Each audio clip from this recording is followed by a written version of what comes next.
Okay, so we have another new crop of singles and new crop of songs coming out over the last week or so, and I want to go through a few of them. First, I want to talk about the new Willie Nelson song, That's Life.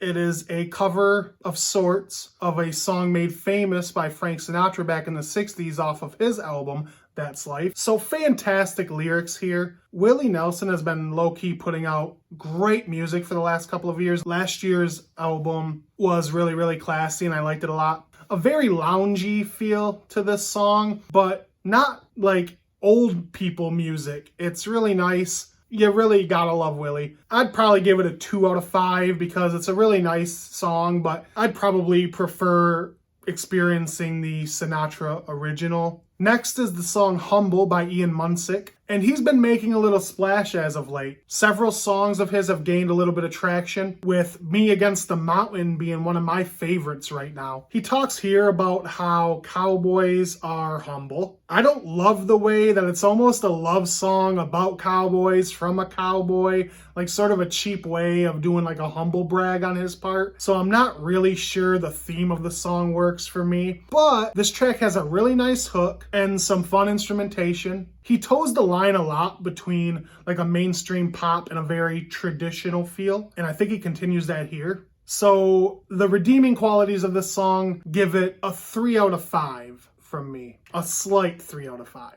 Next is The One That Got Away from Hunter Hayes. So I don't listen to Hunter Hayes for pleasure. He's just completely not on my radar, but I need to address his music because I know that a lot of people do listen to him, right? I don't really know what to say. I really couldn't make it through all of this song a single time that I listened to it.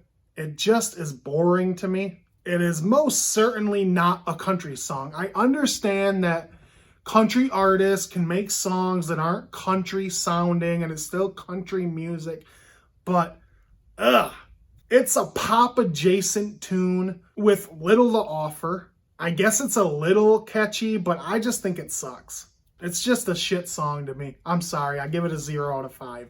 A hard 0. Next is the new song from Tim McGraw and Tyler Hubbard from Florida Georgia Line. It's called Undivided. It's very much heartstring tugging country, which I don't hate. I actually think it's one of the best qualities about country music, that it will still tug at your heartstrings. Because, yeah, that can be viewed as cheap, but that doesn't mean that it's not exactly what we need from time to time. But my first problem is that Tim McGraw's sort of effortless soul that he has with his voice makes Tyler Hubbard sound like trash the moment you hear his voice. It just sounds bad sharing the mic with Tim McGraw. And I don't know why. I think Tyler's got a decent voice and a bit of a charming voice, honestly, but it just doesn't work here for me.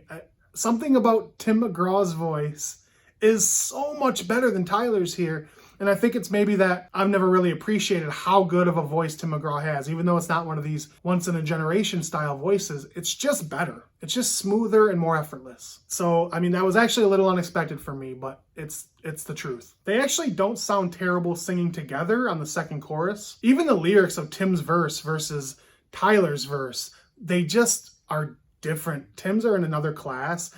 Not world class, but a higher class than Tyler's. And I know it was a co-write between Tyler and another guy. And I'm assuming the other guy wrote the bulk of the song and Tyler just wrote his verse. I'm not sure of that. I would guess it because it is just a step down, which doesn't help when his voice isn't really enhancing it either. Overall, the song touches on the things that divide us in everyday life, but they are definitely not the things that divide us as a country right now. And I feel like that's what the chorus is touching on, and I think that's the way the song is presented. I think it's sort of a cop-out, making a song that sort of is supposed to be a little bit political, but then like it totally not really being that way at all. I think it sort of presents itself as an important song, and then just sort of fails to deliver on that. I would give it a 1 out of 5, like a strong 1 out of 5. Like I'll probably listen to it more because it's okay, but I just think there's weaknesses to it that are hard to overcome. Next is Hailey Witters featuring Jordan Davis with The Ride. And Hailey has a bit of momentum coming off of the year-end list where her album, The Dream, made it onto a lot of them.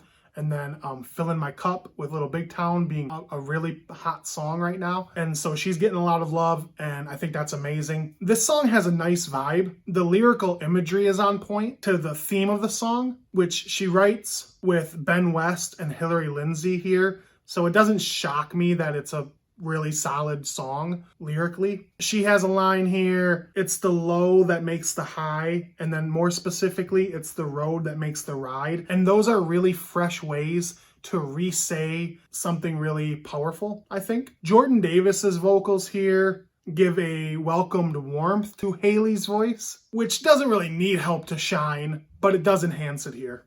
This gets a 3 out of 5 from me because the lyrics are so well written. I feel like this would be a really good B-side to the huge A-side that is Filling My Cup. If you haven't heard that song, I highly recommend that song, but this song's really good too. Next is Life Rolls On by Florida Georgia Line. I'm trying to reset after hearing New Truck and just dealing with the abomination that was, but this really has a boring instrumental. He literally says, "Yeah, bruh," at one point early on in the track, which just sent my eyes rolling as fast as they could. But the lyrics are not redeeming in any way either. We have, "This world keeps on turning. The bonfires will keep burning." No shit. Like, what does that even fucking mean? Like, I understand it's a little bit of like, it's got some depth, I guess, but who the hell's writing this shit? It's just so tired as a song. It makes me really dread the idea of listening to the next album now. They've put out a bunch of the songs off of the album already, but I haven't even really wanted to go through and listen to them. I just have really low expectations now. I don't think with some of these songs they've come out with recently, I don't think the album can possibly be good. It's a 1 out of 5 for me though. Last but not least, we have the legend Blake Shelton putting out Minimum Wage. The music here isn't too bad at all. Drums are loud and driving. It's kind of fun. The guitars aren't crazy, but again, they're driving and it's a good riff.